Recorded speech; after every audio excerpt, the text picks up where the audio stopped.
Yep. Yeah, I was very shocked not to see Let the Galaxy Burn because if there's some, huge clusters of, Tyranid units or huge clusters of Imperial Guard seem to ask for it the most. So that was kind of surprising, especially the Combi Bolter, too. I also want to point out, if you look at the Chaos Lord's base right now, you can see the Judgment symbol still over that CSM. Oh, that yeah.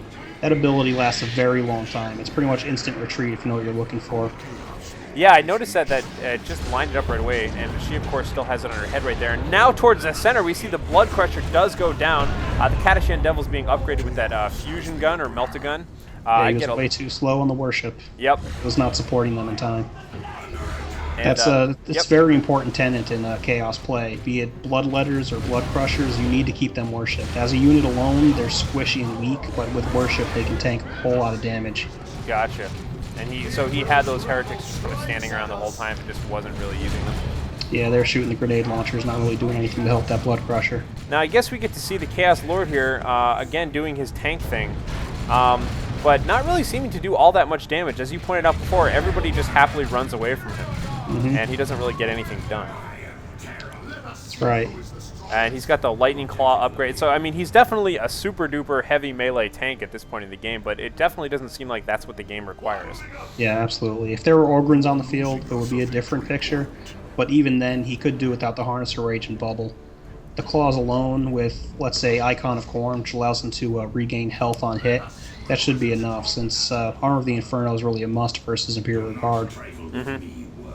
I completely agree. So let's see, down here on the lower left, we can see that just because I'm Asian, his guardsman squad is capping this victory point again, which puts him, it's going to put him up 2-0 in terms of victory points, which is surprising because for the most of this game, it seems like despite making some mistakes, Pimp Kitty was, sort of de facto in control of the map in terms of he actually had the most victory points, or not victory points, but the most control over the map, the most requisition points and things like that.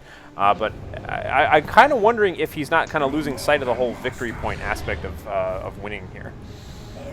Well, my biggest criticism of his play at this point is not enough gen bashing and quite a few questionable purchases, like the Tzeentch Marines and the war gear on his Chaos Lord. Right now, he's not spending smart, and he's not putting enough pressure on his enemy's economy, allowing him to happily tech up the T3 and bring out that Baneblade. So do you think it's a matter of he just, that he just applied a build that he's seen before without really noticing that it wasn't really applicable here, or something to that effect? I think that's it. He knows it's a tanky build, otherwise he wouldn't have followed this to a T, but I don't think he knows exactly what matchups it's best against. Gotcha. So we've got anti-heavy infantry in all of the Chaos Space Marines. We've got anti-heavy infantry and a little bit of anti-vehicle with the Chaos Lord. And the Blood Crusher was a fine purchase, obviously. But yeah, the rest of it just doesn't fit. Yeah. So yeah, now as you see, he's kind of just camping middle. He's not pushing on power. He's just recapping the points, playing to the tune of his enemy, basically. Gotcha. Really something you can't do. If you attack power, you force them to come to you. You set the terms. Yep, so he's totally leaving that up there right now. And I'm surprised that just because I'm Asian only has the 2 generators up right now. I guess that's all he needs. Banewolf hit the field. And the Banewolf in the center of the battlefield right now. Okay, so what can you tell me about his use of Banewolf here? It does seem a little late.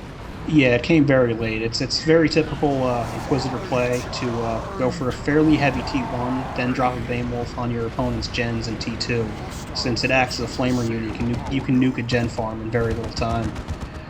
And here we see unsupported Bloodletters going against Banewolf. He's going to pay for that. Those Bloodletters, they're strong as heck, but they're flimsy as hell, so they're going to go down quick. Gotcha. Yeah, so I guess I would expect this Banewolf to be pushing a generator farm right now. I've definitely seen that in games past. Banewolf destroys generators perhaps faster than any other unit. I'm not quoting any facts there, but just visually it appears that way. Yeah, it does fairly good damage, and the big part is, since it comes out directly at T2, you can hit generators pretty much at will, since your opponent's not going to have anti-vehicle in time to stop you. Gotcha. And it looks like, in direct response to that, as you were just quoting, Pimp Kitty is now grabbing Plague Marines out on the field. So he definitely is aware of the fact that he needs some anti-vehicle now. Yeah, and again, another criticism, his Heretics are way too far away from his Bloodletters. Those guys cannot go in unsupported. He's just asking to lose them. Gotcha. Really can't understate how important that energy and health regen on the bloodletters are, allowing you to spam abilities, tank a lot of damage. Otherwise, they go down quick. Just make sure, you know, so your advice would be make sure you always have heretics within the vicinity worshiping away.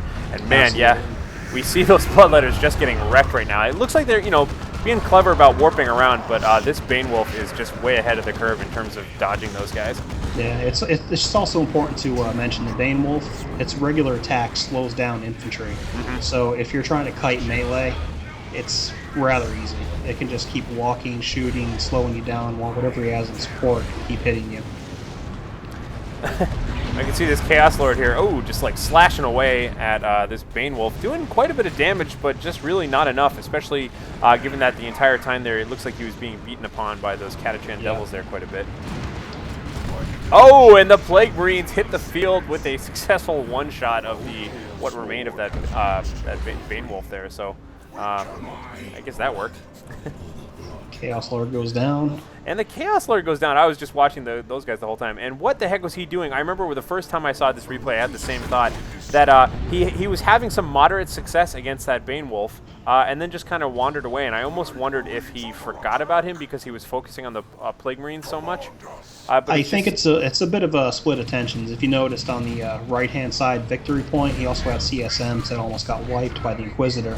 Was probably splitting his attentions to two sides of the map, not paying attention to his unit portrait, seeing who's taking how much damage. Gotcha.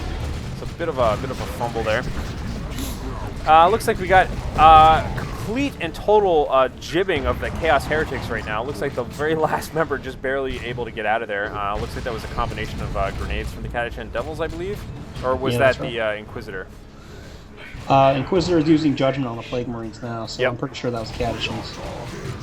Now we get to see the Plague Marines actually exploding upon death and just kind of healing each other there. That's right. Also does damage to any infantry units in the vicinity of that. Very powerful in blobs. Yeah, I mean, definitely not bad if you're expecting the Catachans to get in there. It looks like it's, you know, it's reasonably okay versus the Inquisitor, but not the most amazing thing. Yeah.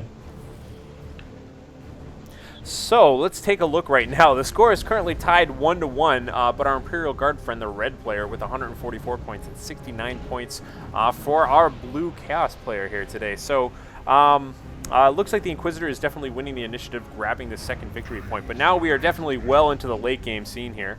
And as I say that, we've got a Chaos Dreadnought being produced by Pimp Kitty and a Bane Blade being produced by Just Because I'm Asian. So I'm quite surprised that he was able to sneak that in there, but honestly, he hasn't built any units since he finished that Stormtrooper squad way back when. Yeah, he was allowed to drop in that Bane Wolf for requisition only, and that coupled with the complete lack of gen harass on the part of Kitty allowed him to amass the resources for that Bane Blade. Really brought it on himself. Bane Blade coming in the field. Man, all of my last replays lately have had Bane Blades out there. I don't necessarily know. What's your opinion? Do you feel Bane Blades are overpowered in any way? Or do you think they do exactly what they're supposed to be doing? I think they do exactly what they're supposed to do. I mean, most factions have a pretty reliable counter to it, which is typically melee infantry. Anything that does, you know, something like knobs or bloodletters, anything that get in there, mix up, and avoid those abilities of it. Since every ability has a minimum range, so it can't attack anything directly on it. So it's fairly easy to counter. Gotcha. Okay. So long as you're prepared for it. So for Pimp Kitty now, as soon as he gets a whiff of that, I'm going to go up and just take a quick look at this Bane Blade. I just think that looks beautiful, crushing terrain. So as soon as Pimp Kitty gets an idea what's going on, and he sees that that's in the field, realizes he's kind of way behind on the curve. What do you think he should be doing? And by the way, I'm just kind of watching this little skirmish here with the Plague Marines, the Inquisitor, and all the Catachans right now as the Plague Marines are just kind of popping left and right. What do you think he should be doing in terms of, like, what's the proper counter here? Obviously, you mentioned Bloodletters. He already has the Plague Marines in the field, though they are being annihilated. Yeah, the Plague Marines, along with Bloodletters, do great, but now that he has only Plague Marines and the Dreadnought, I would suggest getting the Mark of Khorne in that Dreadnought to make it melee. Use the Plague Marines to slow down that Bane Blade so it can't kite back and just beat the hell out of it. And as if to directly disobey you, he's gone and got the Mark of Tzeentch instead. So it looks like he decided to go with the ranged attack, which, as you were saying before, since the Bane Blade has so many ridiculously good ranged attacks, you want to get in on melee with that thing at every opportunity. Yeah, you don't want to allow him to get any range on you. I mean, he has abilities that can pretty much one-shot predators Yeah. at full health, so that's something you don't want to allow him So to do. a Chaos Dreadnought standing at range, firing a barrage of missiles is not the best possible counter here. And Yeah. it looks like here he goes. Now, I wasn't keeping track to see if Kitty had actually seen this Baneblade yet. And note, by the way, the humongous repair bunker being set up behind it as well.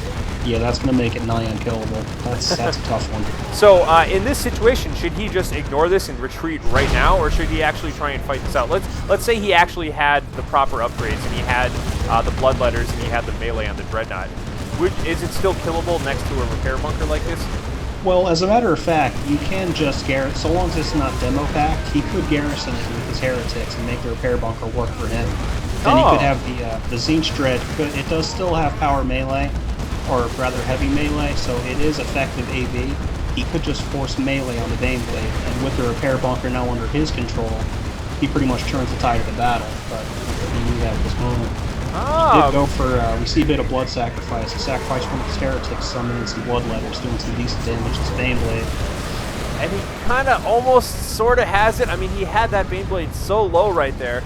But again, I think all of those little differences that you pointed out in terms of not really, you know, obviously the Chaos Lord wasn't here the whole time. He could have had the different upgrade on the Dreadnought. All of that, perhaps, if he had jumped into the repair bunker, all of that could have made the difference between that last 10% hit points, which is now being fully regenerated. Yeah, that's right. At this point, he really shouldn't be sticking around to fight. He should be just retreating and cap the other side of the map. He's got 2 victory points on the left, while this one's camping the one on the right. What the IG has really can't hold off the rest of his army and the other points. He could just ninja cap this and win. But instead, he sticks out the fight. So yeah, so he had just been capping stuff on the left, and it looks like now his Chaos Space Marines are heading that way a little bit, but a little too late because the Inquisitor now capping in the lower left-hand victory point as well. Score is basically tied here, but I mean, it's not looking too good for Chaos. Whoa, and a huge shot goes off the... Oh, man. Always a pleasure to watch. And this Baneblade is just going to town. So yeah, I mean, you know, he almost, just through incidental fire, almost took out that bunker. Yeah. But let's see, it's 14 points right now, and I don't think there's anything left at all. And Pimp Kitty gives a good game, so congratulations. And by the way, Pimp Kitty is a fine gentleman from the Learn to Play group as well. So definitely check that out, and super grats to him for giving us his own loss. I think that's really pro. Yeah, very big of him. Send that out there and just be like, oh yeah, you guys criticize this in front of God and everybody. So I think that's awesome. And what I want to do is send everybody. So what's the website for Project Learn to Play exactly? Well, it's www.ProjectL2P.com. Yep, and I will have that in the description and all of that. But I really would encourage anybody who's interested in getting better at Dawn of War to check out Project Learn to Play. And we've got some posts up there, but we're going to be doing more of these Newbie Tuesday games. So if you're interested, check out everything over at Project Learn to Play. And yeah, I don't know. I had a blast casting this with you today, Old Blood. Thank you very much for showing up and for getting people into this sort of thing, and congrats to these players as well. So if you guys out there want to get interested and want to get involved, like I said, check out the website, and you can always send in Newbie Tuesday submissions to HarlequinCasts@gmail.com for consideration for this sort of stuff. So until next time, everybody, good night, good game, good luck, and thanks for watching.